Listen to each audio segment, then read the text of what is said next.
The New York Rangers have definitely had a pretty rough start to this regular season, as they definitely were looking to have a bit of a bounce back season, with many players, of course, on this Rangers team not having a great past season now. And, we as fans, of course, wanted to see this team kind of get back on track as well to their winning ways, and, hopefully see this team, get back into the playoffs there. But to begin this season, it is not looking that is going to be a very likely scenario unless we see a lot of things turn around here, as this Rangers team has looked quite awful through their first 10 or so games to begin this season. And in today's video, we're going to be taking a look at a very interesting article here from the New York Times and The Athletic there, written by Vince Mercogliano, as he came out with a very detailed article with a bunch of different stats that kind of break down and kind of give you an idea on kind of why this Rangers team has been, so bad and has the record that, of course, they do have currently. And all these stats are just focusing in on the first actual 10 games of the season there. So the 11th game has, of course, been Tuesday night's one against the Seattle Kraken. So that game and all those stats from there are not accounted for in these stats, of course. But getting into it here and taking a look at the first one, and this is a really big one that I have talked about quite a bit, and that is the Rangers have allowed 10 goals to begin and ending periods. And that is a big problem. At the start and at the end of periods, within the last kind of, 1 or 2 minutes, the Rangers have given up 10 different goals. And that's just an absolute kind of energy killer. You're at the start of a game there, for example, the Calgary Flames game, a pretty recent game there. The Rangers, within the first 2 minutes, gave up a goal to one of the truly worst teams in the entire NHL. And of course, like this stat shows, it's not just kind of 1 or 2 times where this has happened. It has been multiple different games and multiple different scenarios where it may be the start or the end of a period, but within those first, 2 minutes or so, or the last 2 minutes of that period, the Rangers are giving up goals. And that is a big problem because, you're starting a game and you're going down 1-0 game after game after game, it feels like. That's a big problem. You're always starting off from behind, which isn't going to help you get these wins. So I think that's an area where the Rangers absolutely have to do a better job in, and really and truly, it's just inexcusable how bad they've been to begin periods or end periods, whatever it's been. You just can't be that bad and constantly giving up goals within the first couple or last couple minutes.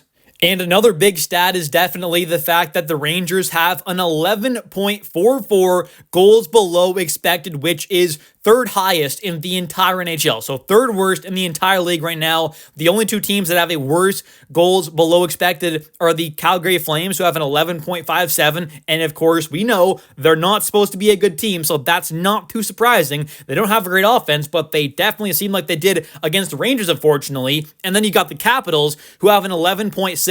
So all 3 of these teams are pretty close there, but point being, the Rangers have a lot of, potential goals that they're just not scoring because they just can't seem to find the back of the net. They have created a lot of, good looks in certain games and have gotten a lot of chances, and especially high danger ones.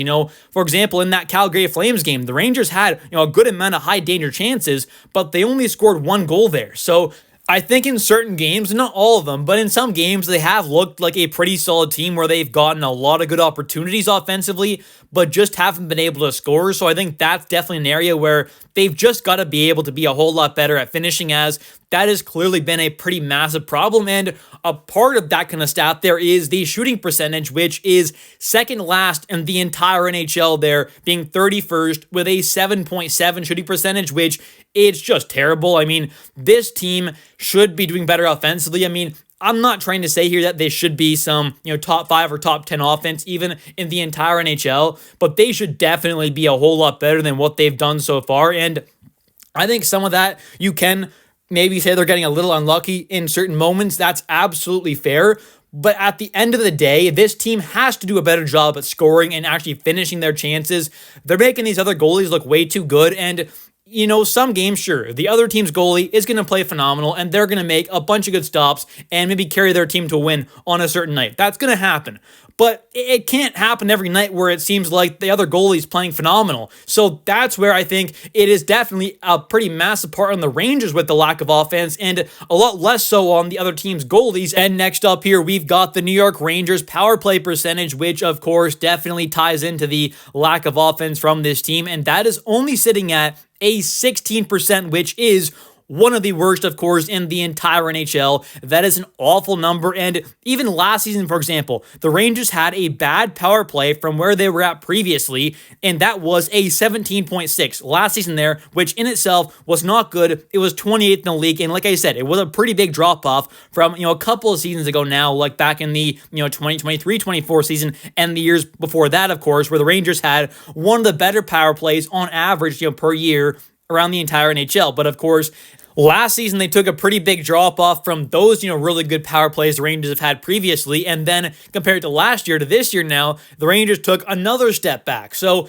it's just not looking too great here for the power play. And I do think if this Rangers team wants to make playoffs and they want to get this offense going a little more, they're obviously going to have to start creating more in the power play, as they're not going to be a top kind of tier team offensively at 5-on-5. So if they want to get this offense kind of rolling here, and they're already going to have to rely on their, defensive play and goaltending to kind of carry them through most games, I think, but the power play is something that is definitely going to have to get better if they want to see the playoffs this season. Another very interesting stat is the fact that the Rangers right now are tied for dead last in the entire league with an average of 2.5 power play opportunities per game. So that, of course, means that the Rangers themselves aren't really drawing enough penalties there. And, I definitely don't think it's some refereeing issue there where they're just not kind of, calling stuff for the Rangers there. It's definitely not that. I think the Rangers themselves, should do a better job, of course, at drawing some. And I think hopefully that'll turn around at some point there. They shouldn't hopefully be at the bottom for the entire season, but that is definitely a bit of a problem for sure, as you already don't have a great power play, and you're also tied for dead last in opportunities on the power play. So that's definitely not a great sign there for an offense that is struggling quite heavily. And next up, I wanted to take a look at the player stats here through the first 10 games, as I think that has definitely been a bit of a problem here with some of the top players on this team, some of the highest paid guys, not really doing a good enough job. First off, you take a look at the top point producers. You've got two guys through 10 games with 7 points each there. So no one really that close to a point per game right now. You've got Foxy and Panarin tied with 7 points each. I think Foxy's done a pretty good job so far, not too bad. He's doing a pretty good job in a more kind of shutdown role defensively this year, I think. But of course, offensively, the Rangers haven't been good, and Panarin with, 7 points there, being your top point producer offensively as a forward with 7 points, is just not going to cut it there. You've got a guy like JT Miller with 6 points through 10 games. Not really great there. Not terrible, but not really quite good enough. You want to see better than that. Same thing with Zibanejad, who's got 5 points there in 10 games. Carrick and Radish, they got 4 points each there. I think they've done a pretty good job, though. I can't be too mad at them. You've got Parsons with 3 points in only 6 games. So there are some players, of course, that are doing a pretty good job there and are doing what they're kind of expected to do offensively, or maybe even a little above that. But there are lots of players that are doing nowhere close to that. And those players are like Alexis Lafreniere, who's got 3 points through 10 games. You've got Will Cooley, who's got 2 points through 10 games, and one of them came on the power play. So he's got 1 even strength point through 10 games this season, which is just terrible. I think there are so many players underperforming right now, and if this team is going to make playoffs, they're going to have to turn things around pretty quickly and do so in a pretty major way. Anyways, thank you all so much for watching today's video. If you have enjoyed, definitely don't forget to click that like and subscribe button for daily New York Rangers content, as I do post a video about the New York Rangers every single day at 10 a.m. Eastern Time. And also, definitely don't forget to comment down below your thoughts on today's video. What are your thoughts on the Rangers, of course, and how they played so far? Let me know your thoughts. I'll catch you next one, and let's go Rangers.